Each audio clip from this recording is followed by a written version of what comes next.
Hello అండి, నేను మీ శుభశ్రీ చింత. Welcome to our channel. మేము ఈ సండే నెహ్రూ జులాజికల్ పార్క్ హైదరాబాద్లోని జూ పార్క్ అయితే వెళ్ళామండి. అక్కడైతే ఇది ఎంట్రీ అనమాట. అక్కడ మనకి మెయిన్గా లోపలికి అలో చేయనివైతే బ్యాక్ ప్యాక్స్ అలో చేయట్లేదు, దుప్పట్లు అలో చేయట్లేదు, బ్యాట్స్ అనమాట, క్రికెట్ బ్యాట్స్, షటిల్ బ్యాట్స్ అలాంటివి అలో చేయట్లేదు, ప్లాస్టిక్ అనేవి ఏవి అలో చేయట్లేదండి.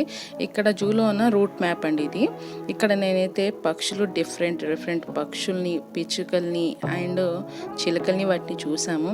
బోల్డ్ యానిమల్స్ చూసాం, కానీ నాకైతే ఈ బర్డ్స్లో డిఫరెంట్గా బర్డ్స్ అనిపించాయండి, నచ్చాయండి. అందుకని ఈ బర్డ్స్ వరకు మాత్రమే నేనైతే వీడియో షూట్ చేసి మీకు పెడుతున్నాను. చాలా డిఫరెంట్స్గా ఉన్నాయండి.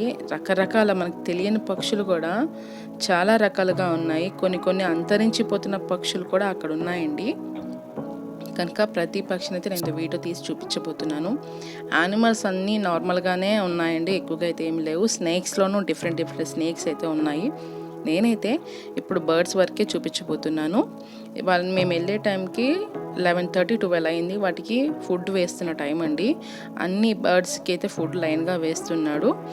అవి ఫుడ్ కోసం అక్కడ అలా ఫుడ్కి వేయగానే ఒక్క నిమిషం అక్కడికి వెళ్ళిపోయి తినేస్తూ ఉన్నాయి. ప్రతి బర్డ్ దగ్గర అవి ఫుడ్ పెట్టే జోన్ దగ్గరే ఉన్నాయండి. నేనైతే జూమ్ చేసి మరీ మీకు చూపించబోతున్నాను. వీడియోలోకి వెళ్ళే ముందు మొదటిసారిగా నా వీడియోస్ ఎవరైనా చూస్తున్నా లైక్ చేయండి, షేర్ చేయండి, సబ్స్క్రైబ్ చేయండి. ప్రతి బర్డ్ అక్కడ బోర్డు ఉన్నది కదండి, ఆ బోర్డుని చూపించి మరీ మీకు బర్డ్ని చూపించబోతున్నాను. ప్లీజ్ అండి, ఈ వీడియోని చివరి వరకు చూసి అది ఎలా ఉందో నాకు కామెంట్ సెక్షన్లో మాత్రం పెట్టడం మాత్రం మర్చిపోవద్దు. అక్కడ పార్కులోకి మనం బ్యాగ్ తీసుకెళ్ళకూడదని చెప్పాను కానీ ఓపెన్ క్లాత్ బ్యాగ్స్ అయితే వాళ్ళు లోపలికి అయితే అలో చేస్తున్నారు. ఎవరు వెళ్ళినా ఫుడ్ తీసుకెళ్ళండి. ఫుడ్ లేకపోయినా అక్కడ క్యాంటీన్స్ ఉన్నాయి, కానీ ఫుడ్ తీసుకెళ్లే వాళ్ళు మాత్రం ఓపెన్గా ఉన్న క్లాత్ బ్యాగ్స్ ప్రిఫర్ మాత్రం చేయండి. బ్యాగ్స్ మ్యాక్సిమం అయితే అవాయిడ్ చేయండి. Thank you.